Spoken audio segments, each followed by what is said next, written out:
you've gone through the steps that we discussed last week, and you've determined that there is a demand for your product or service. Time to open those doors, right? You already know how to build a retaining wall. I guess today's example company is going to be a landscaping company. So you know how to build a retaining wall. You know how to do all those things. You already have some of the equipment. Let's just get rolling. Let's get moving. Let's get some clients. Not the worst idea. If, let's take advantage of the momentum. Let's just get after it. Let's get rolling. Like we mentioned last week, if you are in desperation mode, that might be the best move, and it might be the only move that you've got.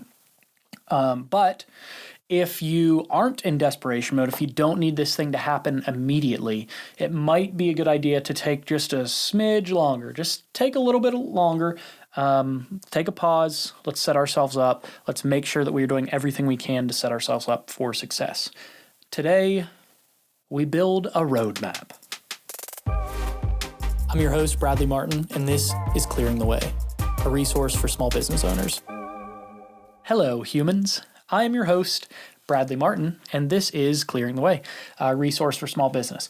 I talk with sales and HR experts, other small business owners, and anyone else that can provide you or me with information to clear our way to success. Today, we discuss building a roadmap. Another thing that's not the sexiest thing, definitely not the sexiest thing, but if it's neglected, it is something that can lead to either our business not growing like we want it to, or us being stagnant, or in the worst case, it could lead to our business failing. None of those things are things that are desirable. So, what are we talking about today? Didn't we kind of cover some of this last week when we were talking about the market research and determining whether there's demand for the product? Some of that kind of goes into this. That all definitely falls into this overall category of planning, but that's not really what we're talking about today. We also need to look at some goals and how we're going to get there, and our marketing and our financing, and all of these things are going to be super helpful, and all of these are going to build into us actually building out a business plan. That is going to be super helpful. That's what we're building towards right now. But let's get there kind of one step at a time. So today, before we get to some of that other stuff, today we're going to focus on defining what we are trying to accomplish, defining what we're trying to do, and defining how we're actually going to do it. So, what are we trying to do? Why do we need to look at this early?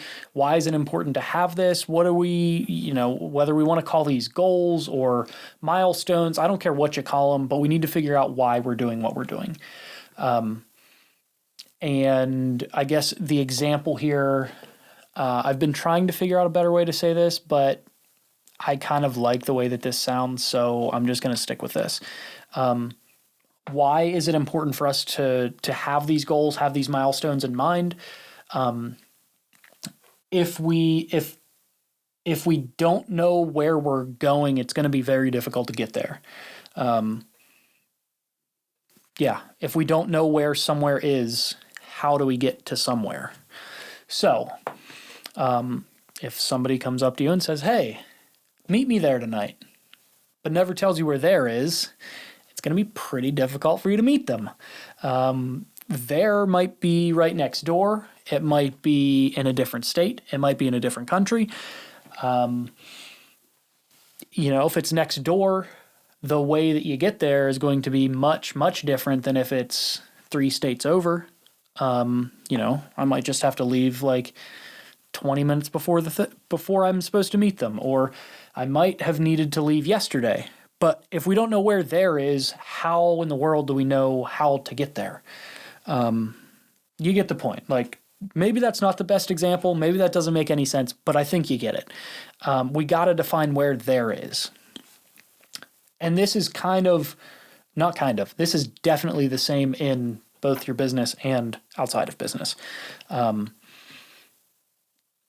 Something that I'm kind of working on right now and noticing outside of business and in business. But that's something that I haven't done very well.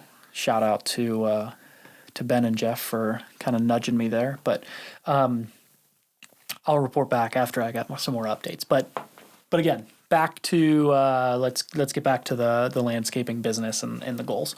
So okay, so we're making these goals for your business. Great. So you say, I want to run a successful landscaping business. Okay. That sounds great. Yeah, that's what everyone wants to do. But what does that actually mean what does that mean to you?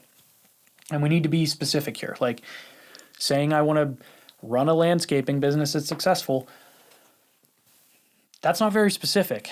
And we kind of want to pick things that are measurable when we can. That's going to just be easier for you to understand whether or not you're working towards it in a good way. But okay, so you want to run a successful business, but maybe to you that means that you want to have multiple crews. You want to be doing all these massive corporate jobs. You want to be the go-to spot. Or maybe that means that you just want to run a couple-man operation, and you're super highly specialized. You are super efficient. Those are two very different things. Like the path to a huge multi-crew organization is way different than just being a super specialized group of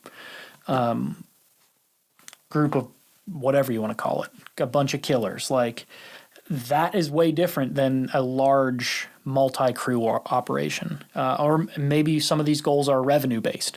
So if that is the case, let's say you might want to make $100,000 in revenue this year. Okay. Maybe that's what is successful to you this year. Maybe that number is $1 million in revenue this year, and that's what would be successful. Again, the path to both of those numbers, they're way different. So we need to be kind of clear about what we're trying to accomplish in your business. And this is both short-term and long-term. Like going back to the bigger crew example, if I have no intentions of ever getting to a point where I have this massive crew, then the building blocks early on are going to be different than if I do plan on having that. So again, the planning here it's very important to have an idea, and these things can adapt and they can evolve, and they should adapt and evolve as you do. Your goals may change. You may decide later on that you want to do the opposite, and that's fine. But we need to start off with something in mind so that we know how to get to wherever it is that we're trying to go. So the earlier that we can define these things, the sooner that we can actually begin doing the things that actually need to be done to hit the goals or the milestones that we're trying to hit. But again, if we don't know what those milestones are, we're kind of just aimlessly wandering and doing the things that we think we should be doing when maybe those don't actually get us to where we want to be going. Maybe in this case, we don't define these goals and we start taking a bunch of cleanup jobs. You're doing a bunch of leave cleanups and things like that. But really what you want to be doing is the hardscapes. You want to be doing all of those bigger projects. And you have the ability to do that. You have the network to do it. You have all the things. You could be doing it, but because you haven't really sat down and thought through what you're trying to accomplish, you're just taking whatever's coming instead of really focusing on the path that you should be or you could be moving towards. So again, if we can define these things early, we can be way quicker and start to move along this path. We can just move down it quicker. So we've got these milestones. Now we need to figure out how do we actually hit these things. So what do we need to do? How are we actually going to hit these things? So we need to be, again, as specific as possible. And if there are dates that we want to hit these things by, then let's make those selections. Like, okay, like we mentioned earlier, revenue in the first year, we want to hit $100,000. Great. Okay, let's look at the dates that we want to hit these things by, and let's work back from there. So in this scenario, we want to hit $100,000 in the first year, but we're a landscaping business, so we've got a couple months less than everybody. So actually, we have like 9 or 10 months. Okay, cool. So we've got 9 or 10 months.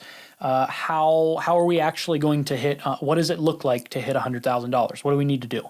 What are each of our jobs roughly going to be worth? How many of those jobs do we actually need to complete this year to hit it? How many does that mean that we have to do per month? Like I said, we don't have the winter in this case, so we have a couple less months. So we also need to consider how many jobs can we handle at once. If we're just starting, do we have employees? Do we plan on hiring? We need to think through all of these things so that we can actually look at how we accomplish this thing in the end. So let's look at this again. We want to do $100,000 this year. And let's, just to make everything easy, we're going to say that we got a short winter this year and we're able to work for 10 months. Okay. And each of our jobs is going to be, we're going to assume and guess based on the finance work that we're going to do next week. We're going to guess that all of our jobs are likely going to be about $10,000. Okay. So we've got 10 months to do it. We need, you got it, 1 job a month. We need to do 1 job a month. Great. So now we know that. How do we get that one job a month? Are we relying on referrals? Are we going to focus on marketing? Are we going to hire some content team to start pumping out and advertising for us? Like, how are we going to get this 1 job a month? So, okay, great. We've got all that figured out. Now we get to the end of this and we say, maybe 1 job a month isn't, it's either not doable or it is doable. We think we can do that. Great. Let's maybe go back or maybe we think that's not enough. We can do way more. Great. Now that I've actually thought through this, I've realized that maybe I can actually do 2 jobs a month or 3 jobs a month. So let's adjust, refine those numbers and then work back through this and still get all of these tasks, all of the things that we need to do in order to get to this end goal. Let's work back, let's get this all written down, and let's figure out what needs to be done to hit whatever these goals are. Okay. So it's important to remember, I said it earlier, but it's important to remember that none of these things are absolute. They should evolve, they should adapt, they should do all those things as you either grow or as you experience some hardships or whatever. Like, we should be revisiting these things frequently. This episode is brought to you by the City of Washington, Citywide Development Corporation. If you're a small business in Washington and you need another set of eyes on your situation, or you need help growing, you're not sure what's going on with the business, you can't figure out how to get out of the current struggles you're going through, you're just looking for ways to become a little bit more efficient, anything else like that. Or if you don't know where to go next, you don't know who to find to fix whatever the problem is, reach out. The WCDC is a free resource.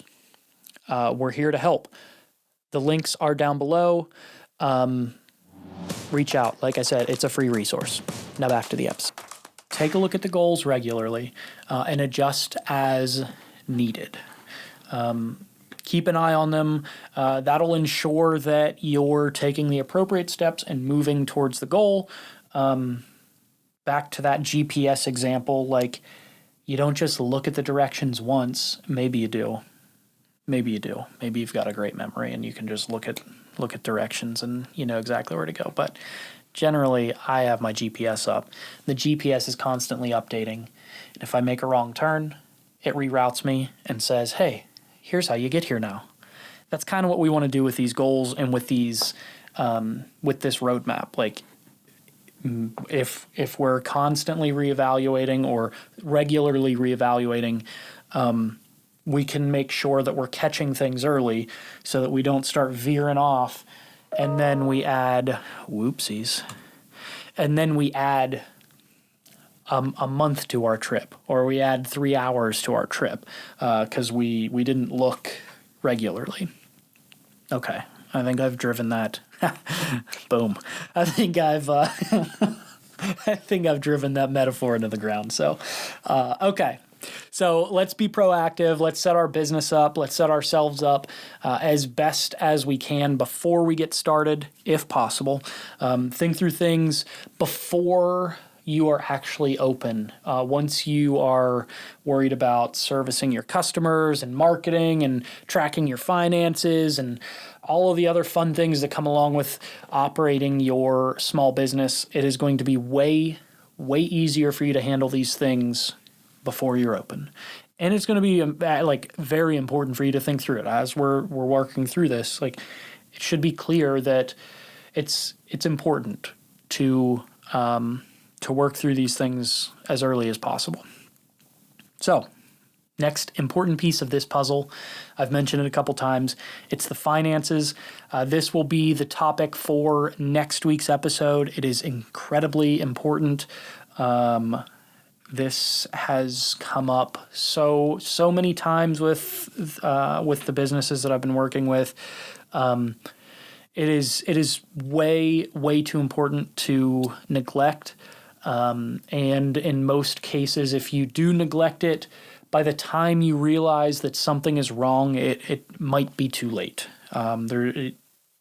We've gotta be tracking these things and understanding our business at the beginning, not when we not when we realize that there's something wrong. Like, we need to know what's going on the whole time. If we don't know where the money is coming from or going to, it's going to be very difficult to grow, and even more difficult to just survive. Like, we need to know these things. So that's next week, though. So if you enjoyed this episode, please share it with a friend. That would be incredibly helpful. Help me get this information to all of your friends who are trying to start a business. This will help them. It should help them. Don't let them make the mistakes that so many others have made and don't need to make. There's information out there, and that's what I'm trying to provide to you. So share it with a friend. Leave a review. That's helpful. Do all of those things. Help me get the information out to the people that need to hear it. Thank you. If you need any assistance working through any of this, as always, reach out to me. Send me an email, bradley@clearingthewaypodcast.com. Thanks for listening. Have a marvelous week, and I will see you next week. Thanks. Thanks for listening, watching, wherever you're consuming this. I'm your host, Bradley Martin, and this is Clearing the Way, a resource for small business owners.